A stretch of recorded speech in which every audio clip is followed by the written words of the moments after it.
Hi guys, and welcome to my channel. Today we have a very special episode. We're actually going to be making a dessert. This is very close to my heart because it is a specialty of Belgium where I grew up in, and the dessert is a rice tart. And I am going to admit that it's not the easiest recipe to do because it does require quite a lot of patience because it needs to be done in 3 steps. First of all, you need to cook the rice a certain way, then you need to make custard for that rice, and thirdly, you need to make a dough so that you can, well, basically make the dough for the tart and then pour the rice in and then put it in the oven. And doing all of that does require a couple of hours and basically a lot of patience since everything needs to be cooked at a very low temperature.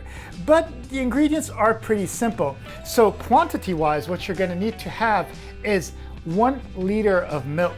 I like to use one of those containers right here which measures the cups for you, and I can tell that it's 1 liter and it's more or less 4.2 cups, so it's just a little bit over 4 cups. And then rice-wise, what you're going to need to have is 1 full cup, which I've already pre-measured and put in a cup. And then sugar-wise, what you're going to need to have is 185 grams, which comes out to about 0.78 cups. Vanilla sugar-wise, you're going to want to have 14 grams, which comes out to 1 tablespoon.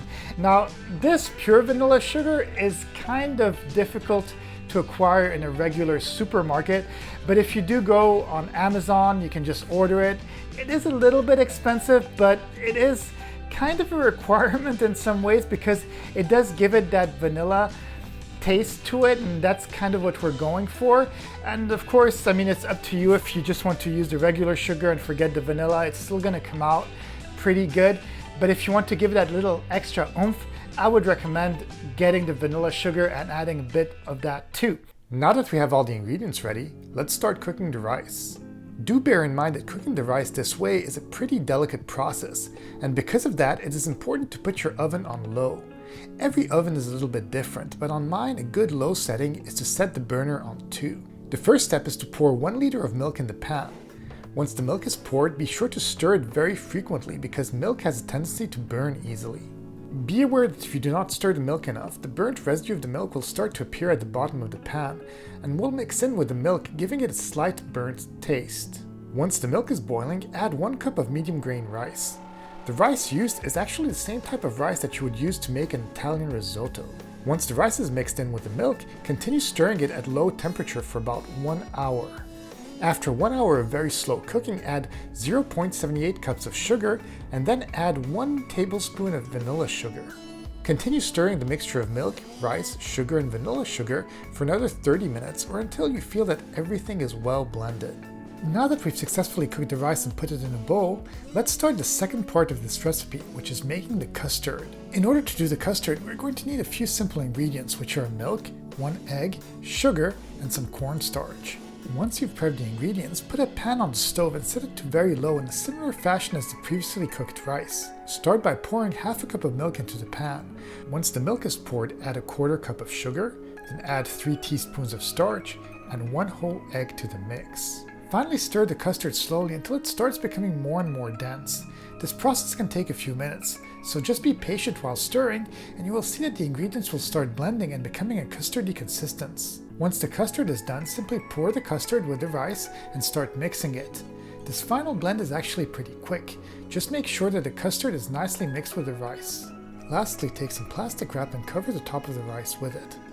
Once you've put the plastic wrap over the rice and custard, the last step in this rice preparation is actually going to be refrigerating it. Ideally, you should try to refrigerate it for 24 hours, but if that's too long, you could probably get away with about 1 or 2 hours as long as when you take it out of the fridge, the rice is nice and cold. Now that we've put the rice and the custard in the fridge to let them cool down, we can start the third phase of this recipe, which is basically creating the dough.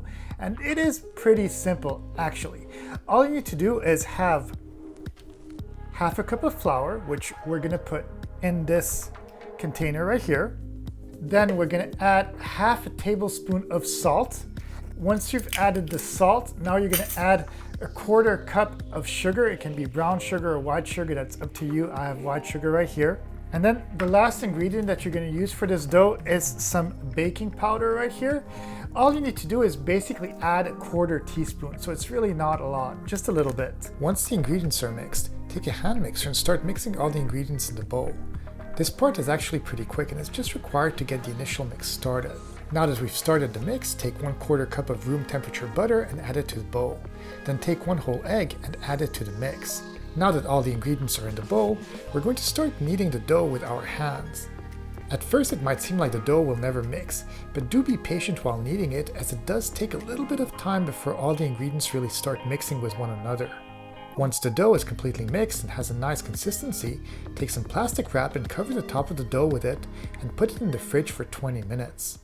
After 20 minutes of letting the dough cool down in the fridge, the next step is flattening the dough in order to prepare it to become the base of the tart. In order to do that, sprinkle some flour on your kitchen countertop. Then take the dough and start flattening it with your hands. When you feel the dough is getting tough to flatten by hand, take a rolling pin and continue flattening the dough, keeping in mind that it needs to have a circular shape. Once that is done, take a 9-inch round glass pie plate and lay down the flattened dough on the bottom of the plate, as well as the edges covering the insides of the glass plate. The next step is to take the cooled down rice from the fridge and to pour it over the pie plate. Before doing that, I do suggest adding 1 more whole egg to the rice mix and just quickly mixing it. Adding the egg gives the rice an even richer taste. Once that is done, simply pour the rice into the pie plate and spread it evenly throughout the glass plate, covering the whole container. As an optional step, in order to give the tart a golden color, take an egg and separate the yellow and the white of the egg. Then take a piece of kitchen paper, dab it in the container containing the yellow of the egg, and spread the egg yellow on the upper layer of the rice mix. With this, all the preparations of the tart are done. All that's left is really to put it in the oven and let it cook.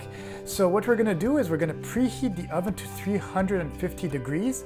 Once it's preheated and it's reached its 350 degrees Fahrenheit temperature, you're going to actually put the tart inside and let it cook for about 40 minutes or until you see that the top part of the tart is golden. Once the pie is fully baked, take it out of the oven and let it cool down until it gets to room temperature. Once at room temperature, take a knife and go around the glass container, separating any of the tart dough that might have gotten stuck to the glass plate through the baking process. Once that is done, take a plate and cover the top of the tart plate with it. Once properly set on top of the glass container, flip it onto the plate. Now that the tart is upside down, take another plate and flip it one more time. Wow, this looks beautiful. Honestly, I must admit that it's not the easiest recipe that I've made. There's quite a few steps and especially a lot of patience. But I mean, I live in America and I come from Belgium, and I really wanted to enjoy one of my favorite Belgian desserts, and I think that the only way that I could do it was if I baked this tart, so here we are.